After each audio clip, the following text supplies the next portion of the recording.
Ah yes, the most controversial card ever printed in Yu-Gi-Oh!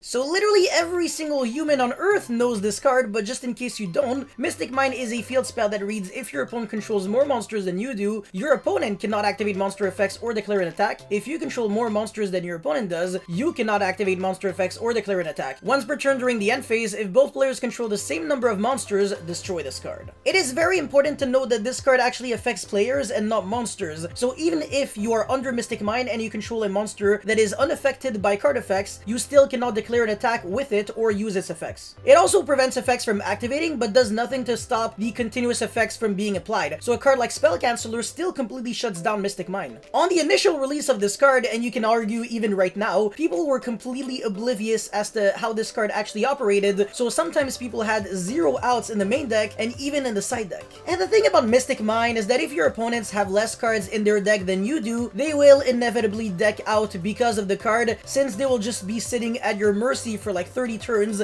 In terms of interactivity, Mystic Mine is probably one of the most evil cards in Yu-Gi-Oh! Since it doesn't even give a chance to your opponent at even playing if your opponent doesn't have specifically the 1 out to Mystic Mine, and if it doesn't get negated by something like, let's say, Solemn Judgment. The card's sole existence already has a huge impact on how people deck build, since as long as it exists, you are kind of forced to run at least 1 spell or trap removal in your main deck or side deck, with other ways to potentially clear the card. Because of its second effect, Mystic Mine will die during the end phase if both players control the same amount of monsters, and if your opponent uses Mystic Mine against you, you'll always try to have 0 monsters on the field, so you will also have to find a way to get yourself to 0 monsters without using monster effects. A few crafty ways to do that would be to link off your monsters, whatever Solemn Strike or Solemn Judgment, your own link monster, or just Compulse or Torrential yourself. You can also force the Mystic Mine decks to start on game 2 and 3, so they cannot really resolve their huge blowout, and you even have a full turn to OTK. Some people believe that the card is fair since it gives a chance to the rogue decks to win against the more meta decks. Even though I don't really have a huge opinion on the subject, I still believe that mechanically speaking, Mystic Mine is just one hell of a bullshit card because it shouldn't really have the built-in ability to make your opponent lose by deck out if your opponent doesn't have the specific out, or if you were just able to Solemn Judgment every single one of your opponent's outs. So in conclusion, what I'm trying to say is that in a perfect world, Mystic Mine probably could have a chance to live. In the current situation, Mystic Mine probably isn't the answer to our issues. So should Mystic Mine get banned here in the TCG just like it did in the OCG? I don't know, let me know your thoughts in the comment section below. Of course, don't forget to like and subscribe, and check me out on Instagram, yesin656YGO, and I'll see you guys next time. Peace.